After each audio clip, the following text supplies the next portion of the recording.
What's up, Vape Fam? Today we're taking a look at the Support RTA from Wotofo. Wotofo was kind enough to send me this RTA for the purpose of this review, so thank you for the opportunity. I will make sure to link to their website in the description below so that you can find one. If you've ever seen the Support RTA, you've probably got a good idea of what's coming with this. The Support RTA was a top airflow design, one of the earlier ones for sure. And now they've got the top airflow RTA. So we're going to go over it, we're going to put a build in it, wick it up. And we'll do all that now as we go up close for the breakdown to see what makes it vape.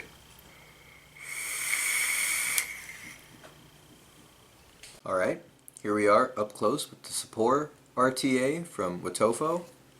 This is the packaging it comes in. Nice little slide open box. Inside you have your instruction booklet. Now this is a very easy to read, big display instruction booklet about how to take it apart, how to put your coils in, stuff like that, so give that a look. And then inside you have a piece of spare glass and your tank, but we'll get to that in a second. Underneath the tank you have a bag of O-rings, some extra grub screws, little extra rubber gasket, Allen key, a little bag of cotton, and some coils. These are twisted coils. I don't know what gauge they are offhand, but I will try and check and talk about it in the end video, the end segment.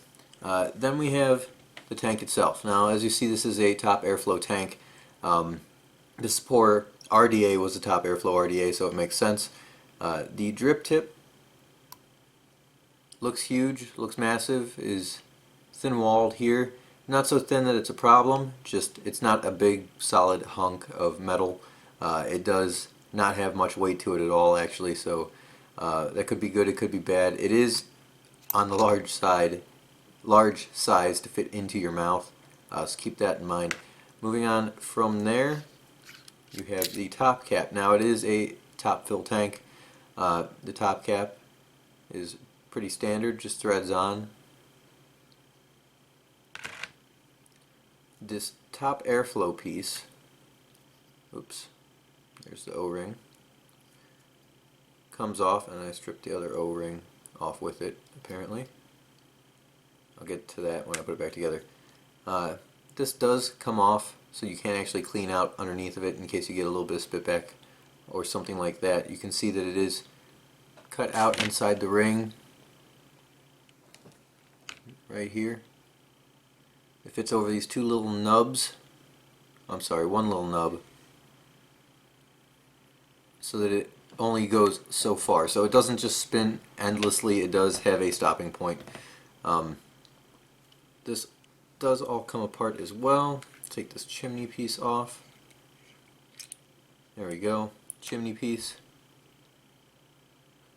Now you can see here the air comes down around through that little rounded chamber area on the outside of the chimney, and then goes back up through the chimney. So when it comes down, I'll take this piece of glass off, when it comes down it actually goes through these three holes here on either side, and then when it comes back up it comes up through the center hole. So taking this off now, hopefully, there we go. So you want to try and position your coils up high, just like on your any other top airflow system, so that you get closer to where the air comes down through before it goes back up to hit the coils.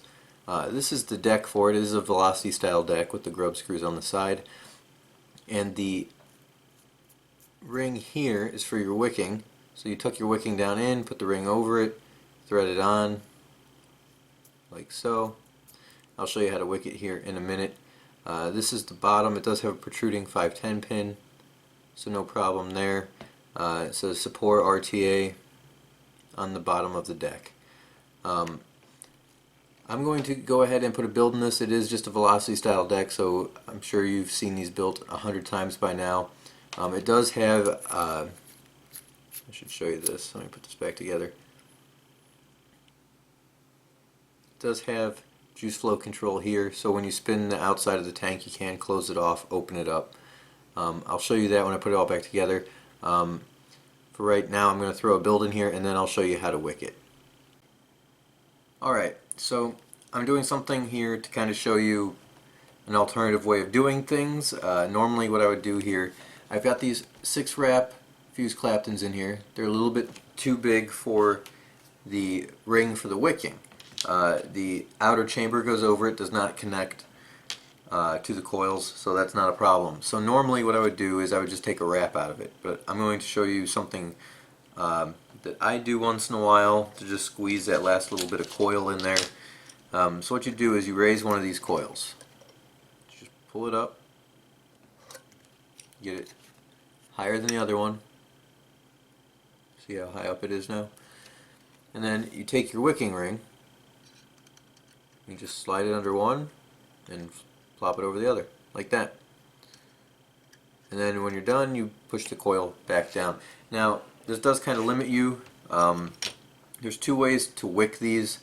You can actually do it with the ring off and then put the ring over top of it, or you can do it with the ring on. So I'm going to actually do it with the ring on. I'm going to put this ring back over top of it. I'm going to thread the ring on ever so carefully because I did heat these up not too long ago to get the hot spots off. They're still warm. There we go.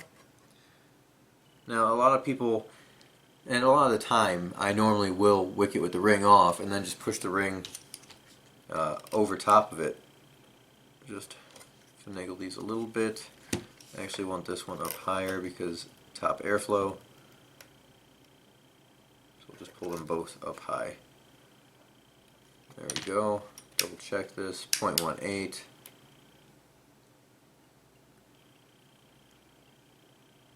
is not enough voltage. Oh, they're glowing. Okay. So now we're going to go ahead and wick this up. I've got my cotton candy collection cotton, like always. Cut a piece of it off here. All this stuff comes in this big long spool of cotton.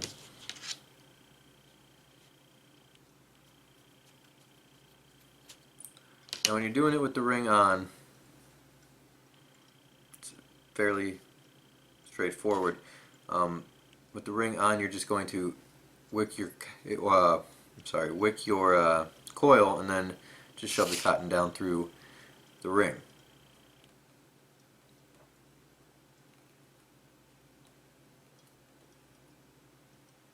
Rolling the end of it. This might be too much.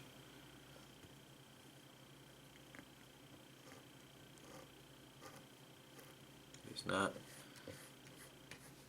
Rid of some of that extra. Snug.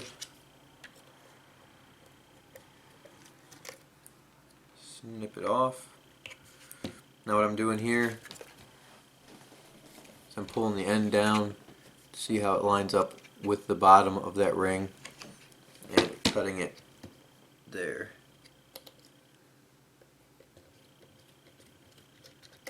Like so. And it's just a simple matter of taking a small screwdriver,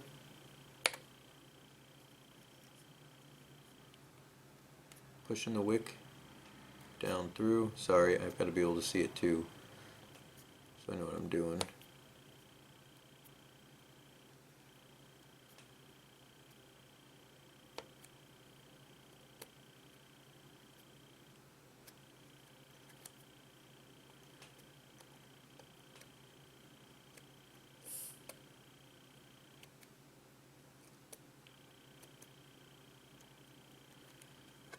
Like so.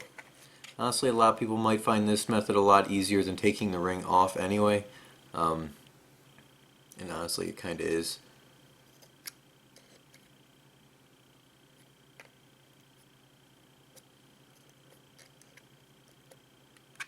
Ta-da! Wicked up inside the ring. Don't have to worry about squeezing that ring down over top of it now. I'm going to go ahead and do it to the other side, and I will get it juiced up and we'll fire it off. Alright, got both sides wicked up. There we go. let's juice it up. I've got some of this new peachy from 360. They just came out with a couple new flavors. They redid their Julius, came out with like a pineapple upside down cake and this peachy, and they have all been awesome. So I'm going to just go ahead and dab it on there. I guess we'll use this for a minute.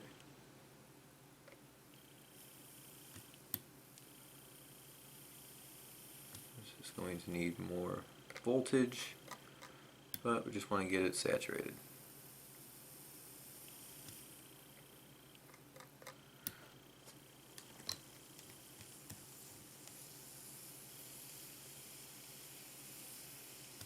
Okay, it's looking pretty good. So let's rebuild it. First we're going to put the chamber on. Alright, so the next piece to go on is going to be the piece of glass. It just pops right over it like so. Now you'll notice a couple things here. One, if you look down in here, you can see the coils and you can see where the air holes are. So eventually you're going to want to try and line those up.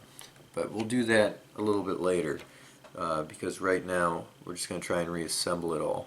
So next is the chimney piece. Now I have accidentally cross-threaded this once. It didn't do any damage. I managed to figure it out in time, but it did kind of seize up on me a little bit. You do have to kind of push it down a little bit and get the gasket in there. There we go. Perfect.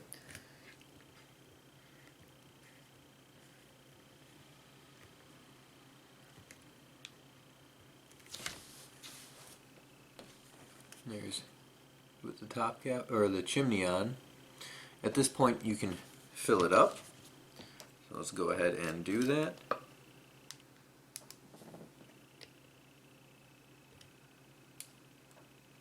Filling's pretty easy. The fill port's a good size. It doesn't hold a tremendous amount of juice, but it doesn't have any problems keeping up that I've seen so far. And after that we're going to go ahead and put this top cap on, and it just screws on like so.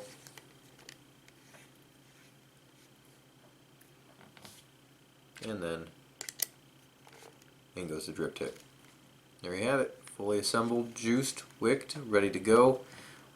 So let's take it back up top and we'll talk about it and we'll vape on it a little bit.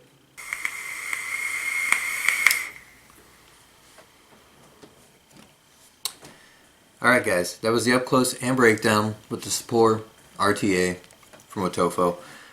Something I forgot to mention that I should have mentioned in the up close when I put it all back together. There are two little dots here, one on the top band, one on the bottom band, and if you line those up, those three airflow holes on either side will line up across the top of your coil for the inbound air. So keep that in mind. It does kind of hamper your ability to change the juice flow control because you do have to spin that dot away from the other dot to close it off or open it up. But lining those up will give you the best airflow directly to your coils. Pros and cons with this tank. Compared to a lot of tanks coming out nowadays, the deck is a little bit small, but it's a smaller size tank, and a lot of people might like that.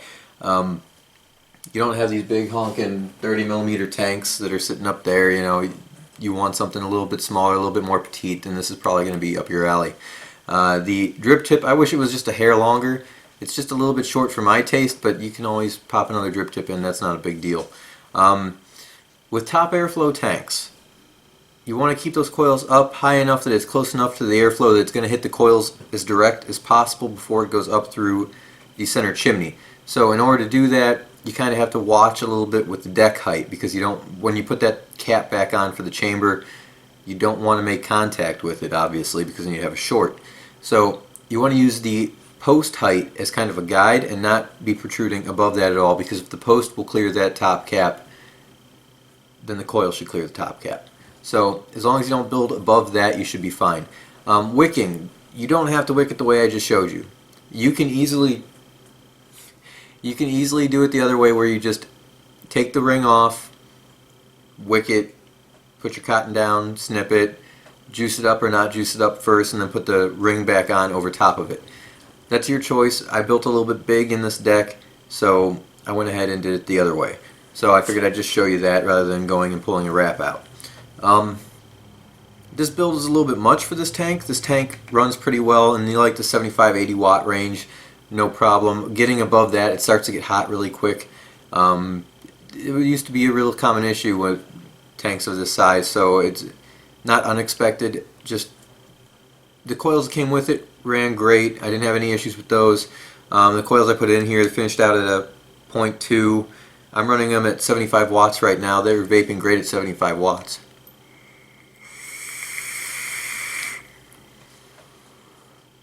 I just feel like these coils in particular need a little bit more power, but to get more power, then the tank starts to get hot and then it starts to get uncomfortable because being a shorter tank, that heat radiates up into the drip tip pretty quickly. So other than that, I mean, the machining on it, I was really impressed with it. I really was. I'll say one thing, a lot of the new products coming out, they've really got the machining quality a lot better than the way they used to be. Used to be back in the day, things would come out, sharp edges, corners on everything. Yeah, I mean, it was a mess. Now everything's coming out pretty clean. I haven't seen machining oil on anything in a while, knock on wood. Sharp corners are pretty much broken down, and very rarely do you find a burr except in maybe weird, obtuse corners and places that people don't normally look or pay attention to.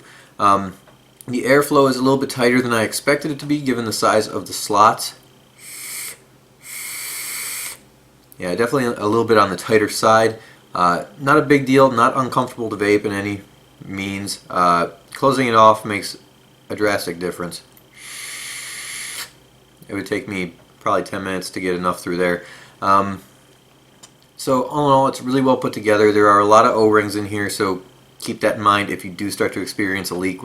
The best part about the top airflow designs is it's really difficult to make these leak. So go a little bit lighter on the cotton than you normally would. That way it'll wick a little bit better. Because the only way you're really going to have a leaking issue is if you drastically underwick and then tip it upside down, because the airflow is up here. So there's nothing down here except for maybe the bottom of the glass. I suppose if you tore an O-ring there, you could have a leaking issue, but you'd have that regardless. So leaking should not be an issue on this tank. It shouldn't. I'm not saying you can't find a way to do it. I'm sure you probably could, but in normal use, normal wicking styles, it should not be an issue. I would definitely recommend this more to a flavor chasing crowd. The flavor is actually pretty good, especially for a top airflow tank. That kind of surprised me. The density is good out of it. I don't think the volume is necessarily top tier, just because you do have to kind of watch your wattage a little bit, because the heat does, like I said, travel up into the tip pretty quick. So definitely high marks for flavor, high marks for density, decent marks for cloud production.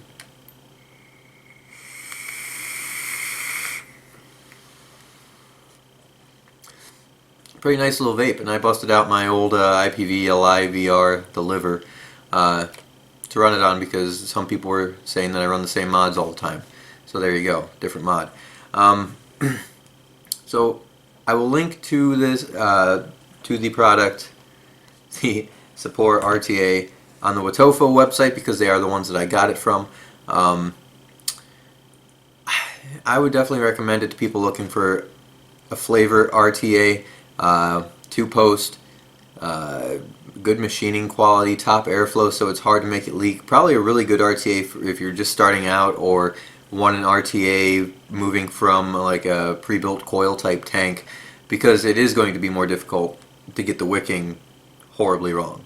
A lot of tanks, if you get the wicking just a little bit under, you can start to get little leaks. This one you'd have to be pretty far off. So again, I'll link to the website. And all in all, guys, I hope you found this video helpful. Like, subscribe, it helps me out. If you have any questions, comments, anything I didn't address, leave it in the comments down below, and I will do my best to get to them. Like always, I hope to see you guys again soon. Till next time, suck, blow, and keep on vaping.